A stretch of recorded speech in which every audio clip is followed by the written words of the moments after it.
And so I did send again a memo to the president.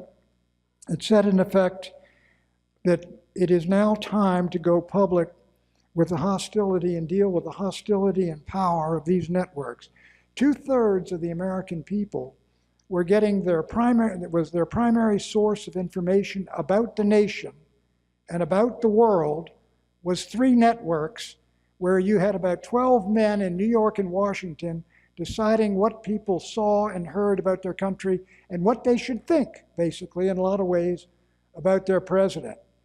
So I told the president that we had to take him on, and I would be delighted to write a speech for Vice President Agnew. And we had a plan, and we sent it over to Bob Haldeman. He took it into the president, and there's a photograph of the memo back. It's got Bob Haldeman's writing on it. P has seen. Go ahead. That means the president has seen. Go ahead, get the vice president, write the speech for him. We'll deliver it, in a couple of days, which is what we did. And the vice president went out to Des Moines, Iowa, and delivered a speech on the 13th.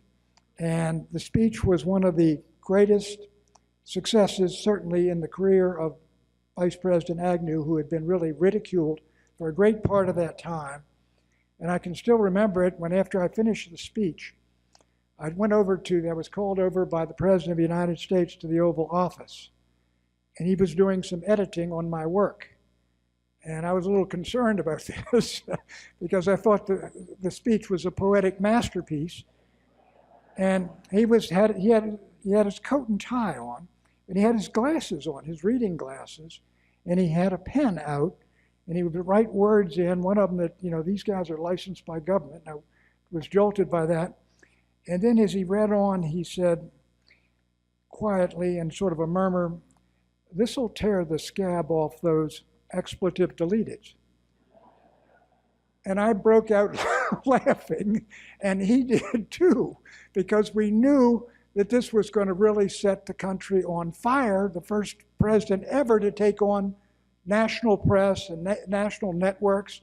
And I'll tell you, then when I was done the speech and sent the final draft up to the vice president with 2 changes, and the only 2 changes came from the president because I wouldn't have sent any others up there. And I remember I got word, because we'd had put something in the speech that really bugged them, to say whether people hear what I say tonight depends on them, not us. ABC decided to go live with the speech. And then I went up to the University Club a little nervous, swimming in the pool. Sally Brinkerhoff called me and said, CBS and NBC are going live with this speech. So that this is either going to be a great speech or this is the end of my political career. And Agnew's speech was almost as much of a sensation as was President of the United States, Richard Nixon's. And Agnew gave the next week another speech, which I helped him with, attacking the Post and the Times. And so what had happened, President of the United States in his first year had tried to reach out and work with the Democrats. People who tell you he didn't aren't telling you the truth. Ray Price worked on that inaugural of his, and it was conciliatory.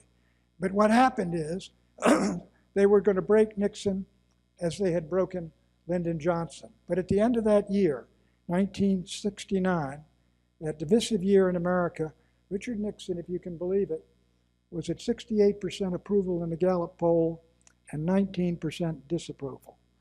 Astonishing. And here was Nixon 7 years before, had been written off as the biggest loser in American politics. Astonishing.